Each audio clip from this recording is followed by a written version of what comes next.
Hi there, my name's Mo Volans and welcome to AudioTuts.com. In this series of screencasts, we're going to be taking a look at routing in Reason and Record. That's Reason 5 and Record 1.5. And really we're going to be looking at two programs combined. This is really for the beginner to intermediate user of Reason and Record. So if you're an advanced user, you might find these tips a little basic. But later in the series, I'm going to go into more advanced topics and hopefully there'll be something in there for you. So initially, we're going to take a look at routing audio channels and the rack device that corresponds to the audio channels and other devices in the console. If you're coming from Reason, this may seem a little alien to you, but once you get your head around the concept, it's pretty easy to understand. So let's have a look at that now, and I'll show you the console. You can see I've already got a couple of tracks created here, but just ignore those for this second. If I was to create a new channel, say an audio track, we've got a console item here, and it automatically makes as many as you need. So the console is only ever as big as you need it to be. Obviously, there are a lot of controls, but you can see that we've just got a standard channel strip.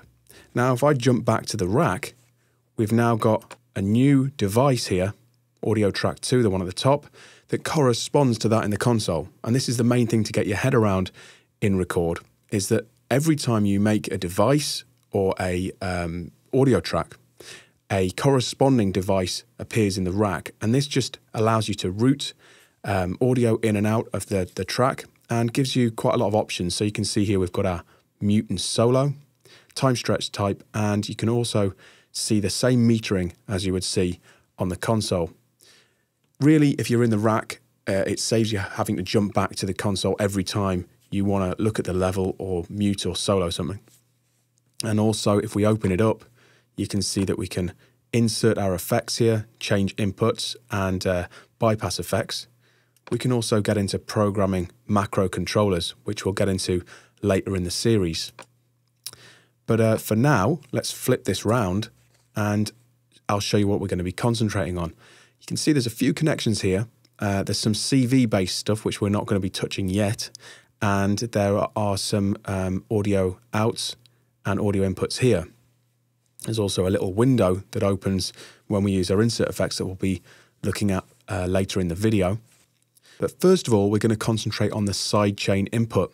Now, I've showed you how to set up sidechaining in several of the DAWs, but we've never looked at it in Record. And doing it will help you understand how the rack device corresponds to the console device or console channel strip.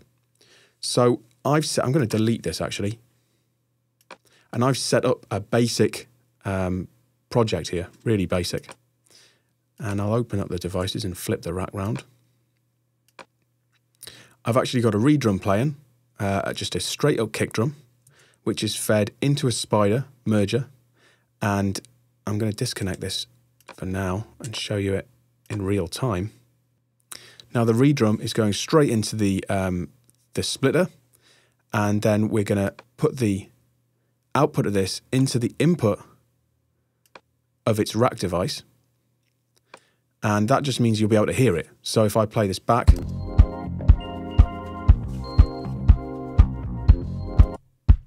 that kick drum that you can hear is coming from the reed drum. The audio track, and I'll take you to the sequencer, is just playing back a straight disco loop. It's very straightforward, very simple.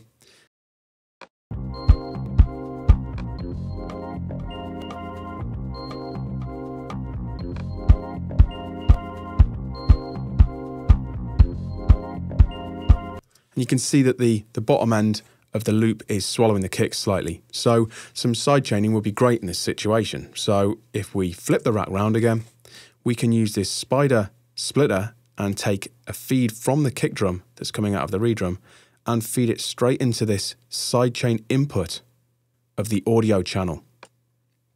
And when I do that, you can see that this key lights up, and that's the key input or the sidechain input control being activated. Now, if we flip over and go back to the mixer and up to the dynamics section, you can now see that the key input is lit up here, and you can switch it on and off. So you can hear it, even if it's linked up, you can still switch it on and off. But basically it's illuminated, it's active, and that's because we've activated it in the rack. Now if I turn the compressor on, we should start to hear some sidechaining.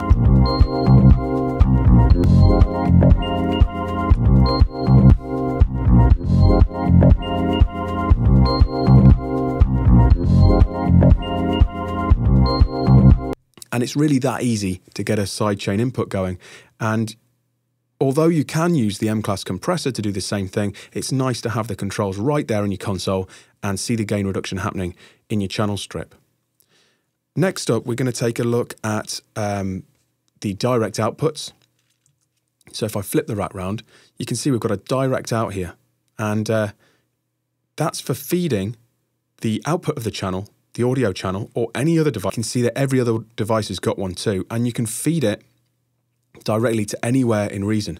So if you wanted to rewire this channel directly into Logic or Ableton or Cubase, you could use this direct out and feed it into the next two channels of your audio outputs there and activate them in your rewire application, and you break the internal routing of this sound. So as soon as I route it, you can hear it now. It breaks the routing, so it's not going to the direct outputs of Reason. Also, another thing to look out for is the insert effects door here. If I put show insert effects, you can see that these little inputs and outputs become active and become available.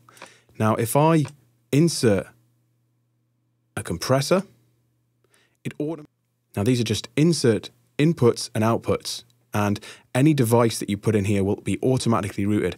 But once you've got the devices set up, you can actually change these and break the routing and configure them yourself.